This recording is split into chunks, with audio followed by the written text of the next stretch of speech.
Kaunti ya Taita Taveta. Vile nimewatafuta wakaazi hapa wakinieleza maoni yao kuhusiana na mwelekeo wa serikali jumuishi. Tupate kusikia yale ambao wamekuwa wakiyazungumzia. Mimi ni Kasisi David Zove Mwakazi wa Voi, na nashukuru sana kwa muungano huu ambao ni wa UDA na hata ODM. Kwa sababu sisi sote ni Wakenya, ni watu wa moja. Kwenye Biblia inasema jinsi ilivyo vyema kwa watu kuja pamoja kwa umoja. Kwa hivyo mimi ninaunga mkono na pia ninashukuru kwa sababu nimeona maendeleo. Kuna maeneo yalikuwa nyuma zamani. Ungeenda kama Nyanza, Luo Nyanza, kulikuwa hakuna maendeleo, lakini leo ukienda unakuta kuna maendeleo. Unakuta kwa sababu ya huo muungano kila mahali tunaona maendeleo mpaka huko Taita Taveta kwetu. Na pengine unahisi kwamba serikali jumuishi iko kwenye mwelekeo unaofaa? Ndio kabisa, iko kwenye mwelekeo unaofaa. Kwa sababu ni vizuri watu kuwa pamoja. Watu wakija pamoja, umoja ni nguvu, utengano ni udhaifu. Kwa hivyo kwangu mimi wanafanya vizuri sana. Hata ninaomba wale wengine wako nje pia waje wajumuishwe hapo ndani ili ya kwamba tuweze kutembea pamoja kama Wakenya. Kauli yangu ni hii, ni kwamba Wakenya sisi tumekuwa katika culture ya kuwa chini ya ufuasi wa watu fulani.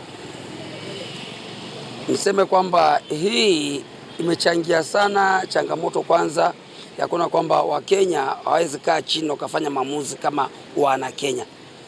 So napona Rais William Ruto anaponyosha mkono wake kwa ODM ambayo ndio chama yenye nguvu na chama komavu na yenye nguvu katika kaunti zote 47, naamini kwamba analo wazo lizuri, na UDA pia ikiwa ndio chama tawala na pia iko mashinani na iko na wafuasi ambao walikuwa naamini sera za William Ruto zinaweza gusa maisha yao kwa njia nyingine.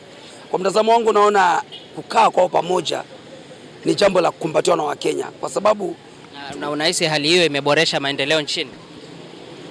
Naona kuna sehemu zilikuwa zimeachwa nyuma kiuchumi, na leo tunaona kuna vitu vilivyo tunafanyika tangu tupate uhuru. Maana wengine tuliona kwamba uhuru ni watu fulani ama maendeleo ni watu fulani na sehemu fulani zenye hasa majority ya numbers wamekuwa maybe economy ikienda kwao, lakini pengine chini ya sera ya Ruto ya bottom up naona kwamba kuna areas zilikuwa zimeonekana kwamba zimeachwa nyuma. Leo wanaweza kujivunia kitu kipya ambacho serikali inafanya. Na unahisi hapo unahisi pengine ushirikiano ama serikali hii jumuishi inaelekea mwelekeo ambao unafaa? Mwelekeo unafaa ni wale wanajivuta na kubuni mirengo yao wakaweze kuja pia kwa meza moja wa jumuisho, kwamba tukapate kwa nafahamu kwamba taifa letu laenda vipi, hasa masuala ya vijana na ajira. Maana kama kuna watu wanateseka kwa Kenya hii sasa hii ni vijana. Maana makampuni makubwa yalikuwa yanasaidia wakati ule na mashirika ya taifa yameanguka chini ya wanajiita opposition. Maana walikuwa katika tawala. So sitazamii mimi mabadiliko yote ndani ya hawa wanajitenga kwenda kinyume na kuitwa pamoja tukae tuongee kama ndugu wa Kenya ama watoto wa Kenya. Na rais akiwa ndo rais anaweza tisha kao kama chairman. So natamani kila mtu avunje ile barriers zake, tukuje tuongee kuhusu Kenya. I believe tutasonga mbali katika hii broad based government. Maana haibagui mtu. Hata chama yote zaingia hata leo na wakaingia wakakaa pamoja na kuwaza pamoja. Hata wataalamu, ma technocrats walete mawazo yao pale, tunaona kwamba nchi inasonga mbele. Kwanza tuone viwanda vinajengwa, alafu hawa vijana pia wanakuwa accommodated. Vijana wamekosa matumaini na taifa lao, ambapo kesho italeta insecurity.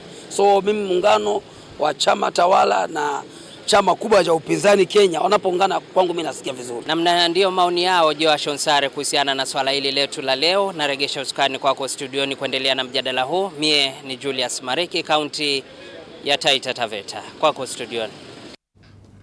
Naam, asante sana Julius Mariki ukiwa maeneo ya Taita Taveta. Nitakuwa narejea hapa studioni na mkaribisha Philip Mwangali.